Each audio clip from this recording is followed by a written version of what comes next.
Di antara para tokoh besar Islam generasi tabi'in, nama Abdullah bin Zubair bersinar sebagai sosok yang teguh, berani, dan mencintai kebenaran lebih dari kehidupan itu sendiri. Ia adalah pemimpin muda yang berani mengangkat suara dan pedang melawan kezaliman, bahkan ketika kekuasaan dan nyawa menjadi taruhannya.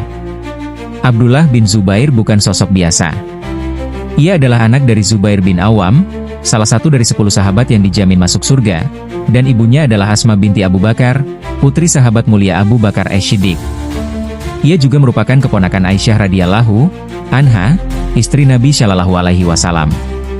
Lahir di Madinah tak lama setelah hijrah, Abdullah adalah bayi muslim pertama yang lahir di kota itu. Kelahirannya disambut dengan kegembiraan oleh kaum muslimin sebagai tanda keberkahan dan penerus perjuangan Islam.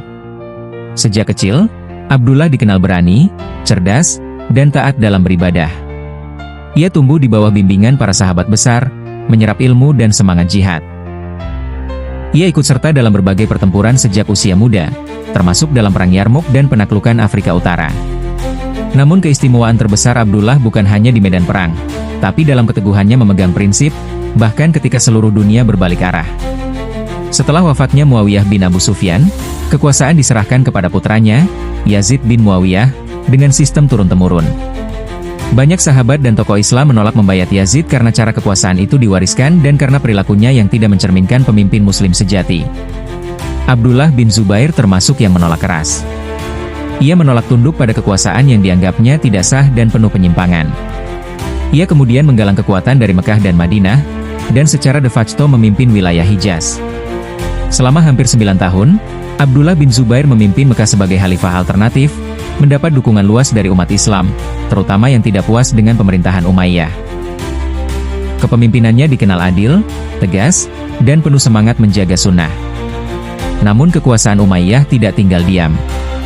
Di bawah pimpinan Hajjaj bin Yusuf, mereka mengepung Mekah dan menyerang Ka'bah untuk menjatuhkan Abdullah bin Zubair. Meski sempat ditawari ampunan jika menyerah, ia menolak.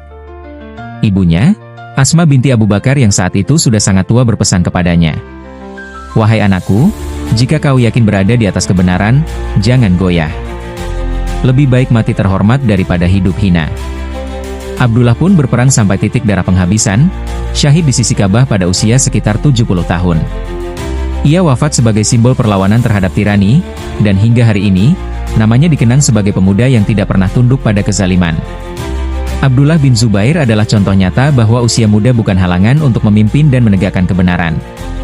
Ia memilih jalan yang sulit, tapi bermartabat.